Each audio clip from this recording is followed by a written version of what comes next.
Coming up, 5 pro tips for fixing small holes in drywall, plus a kit with everything you need.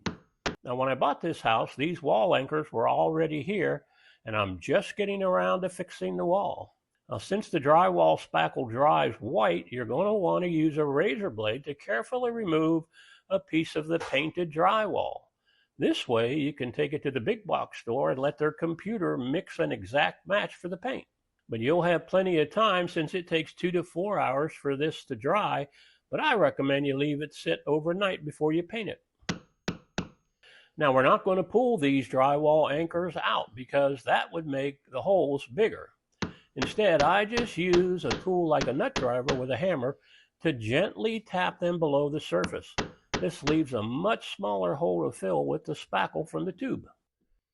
Now, when it's time to apply the spackle, you don't want to squeeze it right onto the wall. Apply it directly onto the scraper. This is especially handy if you're working overhead on a ceiling. And by the way, the color of this dries to most ceiling white.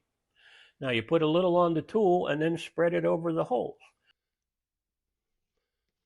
Next, grab a wet paper towel and use it to wipe off the tool first, then use it to gently blot the wet spackle on the wall. Since this is a textured wall, we're going to try to match the texture as much as possible.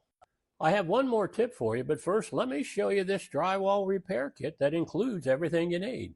You'll find an Amazon link in the video description, but when you get to Amazon, make sure you check for discounts.